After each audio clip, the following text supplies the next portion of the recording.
সরকার জুলাই সনদ বাস্তবায়ন করছে না, গণভোটের গণরায় বাস্তবায়ন করছে না। এটা করতে হবে, এই জন্য সারা দেশব্যাপী মিটিং, মিছিল, বিক্ষোভ, কর্মসূচি, মানববন্ধন, গোল টেবিল, সেমিনার, মহাসমাবেশ সব আমরা কেন করছি? জনগণ কনফিউজ। সরকার বলে আমরা অক্ষরে অক্ষরে মানব, আর জামাত, এনসিপি, মজলিস, অন্যান্য দল তাহলে আন্দোলন করে কেন? দেশের 17-18 কোটি মানুষ সবাই তো আর আমাদের সর্বমন্ত্রীর মতো অত গভীর ষড়যন্ত্রের শুভঙ্করে ফাঁকি বোঝে না। এই জন্য আমি বিশ্লেষণ করে দেখলাম, আমি তো আইনজীবী না, তবে আইনজীবীদের সাথে চলে ফিরে আর রাজনীতির একজন কর্মী হিসেবে আমার যে বিশ্লেষণ জুলাই সনদ সম্পর্কে,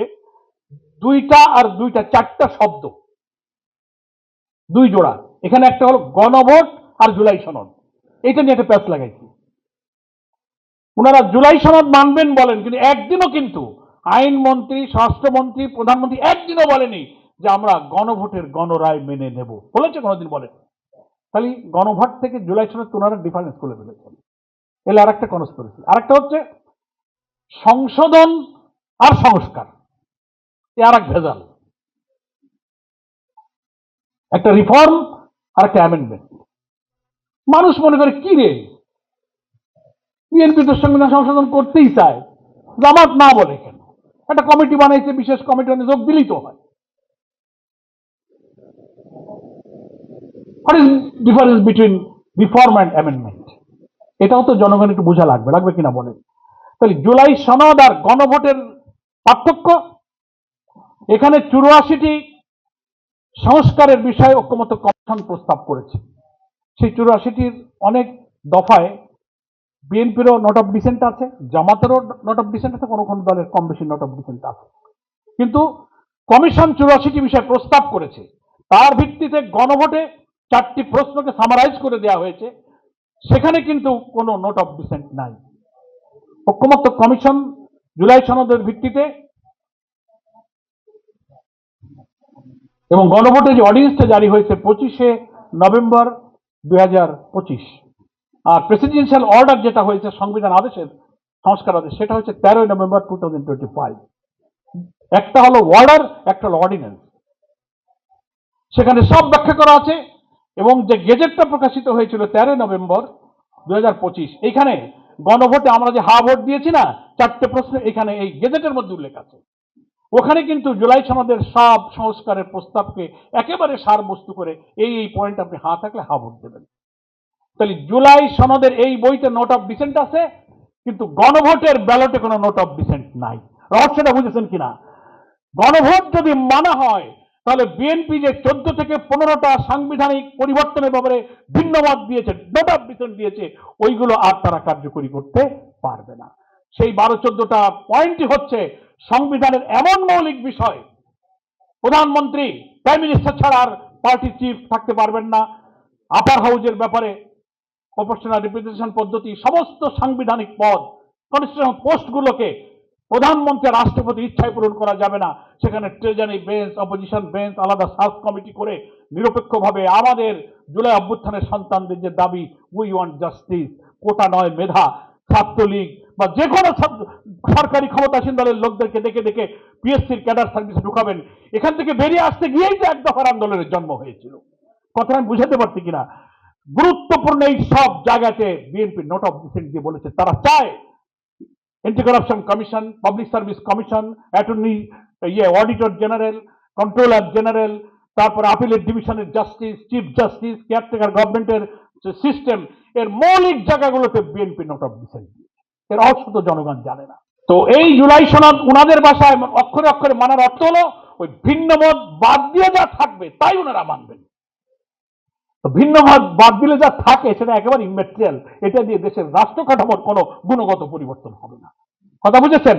কিন্তু গণভোটের রায় মানলে কিন্তু ওই সব সহ মানতে হবে, কারণ এখানে নোট অফ ডিসেন্ট আছে, কিন্তু গণভোটে ব্যালটে উইদাউট নোট অফ ডিসেন্ট প্রায় 70% মানুষ, 5 কোটি মানুষ হাতে ভোট দিয়ে বলেছে যে আমরা এই 84টা সংস্কারের ব্যাপারে একমত হয়ে গেল। That is the difference between গণভোট অ্যান্ড রিফারেন্ডাম অ্যান্ড কি বলে এই জুলাই চার্টার।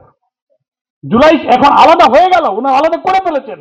এই জন্য একদিনও মুখ দিয়ে বলে নাই যে আমরা গণভোট মানবো, জুলাই সনদ মানবো, তা বলে মানুষ তো বুঝতে পারে না, রহস্য একটা। আর হচ্ছে সংস্কার আর সংশোধন, তো আপনারা বোঝেন, সবাই এখানে লয়ার।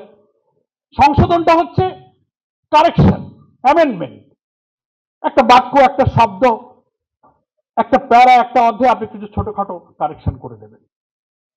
কিন্তু সংস্কার, রিফর্ম, সংবিধানের চেতনা, দৃষ্টিভঙ্গি, স্ট্রাকচার, পুরা কাঠামোকে চেঞ্জ করে ফ্যাসিবাদী যুগের, কর্তৃত্ববাদী শাসনের, দলীয় কারণে লুটপাটের সমস্ত সমস্ত কাঠামোর মানে আমূল শিকড়কেই চেঞ্জ করতে গেলে একটা ফিলোসফিগত, স্ট্রাকচারগত, বৈশিষ্ট্যগত একটা চেঞ্জ আনতে হবে। That is called reform. এই জন্য ওখানে ওনাদের ভয়, এই রিফর্ম যদি হয়ে যায় তাহলে কর্তৃত্ববাদী হতে পারবো না, একদলীয় শাসন করতে পারবো না। এই জন্য প্রধানমন্ত্রী হেড অফ দ্য গভর্নমেন্টও থাকবেন, আবার হেড অফ দ্য পার্টিও থাকবেন। ঐক্যমত্য কমিশনে আমরা তো সেই প্রস্তাব মেনে নিয়েছি। আর অনেক গুরুত্বপূর্ণ, সময় নেই, এই কারণে ওনারা জুলাই সনদ মানার কথা বলেন। তার মধ্যে রহস্য হলো ওই 12-14টা চেঞ্জ, ভিন্ন মত, কিন্তু গণভোট মানতে চান না, কারণ ওখানে কোনো ভিন্ন মত নাই, যেহেতু ওটা 70% লোক হাতে ভোট দিয়ে ফেলেছে ওখানে। এবং শিশির ভাই বলেছেন, আজকে প্রবন্ধকার বেলায়েত ভাই চমৎকার ভাবে বলেছেন যে ট্রানজিশন পিরিয়ডে, একটা গণ অভ্যুত্থান জনিত কোন আপৎকালীন সময় যখন পার্লামেন্ট থাকে না, সরকার থাকে না, একটা ট্রানজিশন পিরিয়ডে একটা অথরিটি তৈরি হয় জনগণের অভ্যুত্থানের মধ্য দিয়ে। তার ভিত্তিতে রাষ্ট্রপতি যে অর্ডারটা দিয়েছেন, যেটা প্রেসিডেন্সিয়াল একটা অর্ডার, অর্ডিন্যান্স না, আদেশের মর্যাদা। এখানে আমাদের আজকে প্রবন্ধকার পরিষ্কার বলেছেন যে সংবিধানের আপনার মোস্ট প্রবাবলি 155 আর্টিকেলে বোধ হয় 105, যেখানে বলা হয়েছে যে অর্ডারটাও আইন। 152 আর্টিকেল 152-তে বলা হচ্ছে যে প্রেসিডেন্সিয়াল অর্ডারটা যেটা এসছে 13 নভেম্বর, এটা একটা আইন। যে কোনো অর্ডিন্যান্স যখন পার্লামেন্ট থাকে না হয়, কিন্তু যখন পার্লামেন্ট শুরু হবে তখন অর্ডিন্যান্সটা পার্লামেন্টে পেশ করে অনুমোদন নিতে হয়। হয় অনুমোদন, নাইলে রহিতকরণ, পার্লামেন্টে আনতে হবে। কিন্তু প্রেসিডেন্সিয়াল অর্ডারের ক্ষেত্রে কিন্তু এই বাধ্যবাধকতা নাই। আর শিশির ভাই তো হিস্ট্রি বলেছেন, স্বাধীনতার যুদ্ধে কোন কোন সময় থেকে কিভাবে অর্ডার হলো, আমি ওইদিকে আর গেলাম না। এর সাথে যে কথাগুলো যুক্ত করলাম যে এইগুলো কি আমাদের সর্বমন্ত্রী বোঝেন না? আর উনি কি করে বলেন যে আমরা গণভোট মানি না, এটা সংবিধানে নাই, জুলাই জাতীয় সনদের যে আপনার যে প্রেসিডেন্সিয়াল অর্ডার, এটা দেওয়ার রাষ্ট্রপতির কোনো এখতিয়ার নাই, শপথের কোনো বিধান নাই। হ্যাঁ, তো যখন লোকেরা কাউন্টার কথা বলে, তো আপনারা যে নির্বাচনটা করেছেন সেটা তো একই আদেশের ভিত্তিতে নির্বাচন। আমাদের বিরোধী দলীয় নেতা ডক্টর শফিকুর রহমান উদাহরণ দিয়ে বলেন যে একই তরকারি খাবেন, ঝোলটা খাবেন না গোস্তটা খাবেন। 13 নভেম্বরের প্রেসিডেন্সিয়াল অর্ডারে আমি গেজেটের 2টা সেন্টেন্স পড়ে শোনাই। এই যে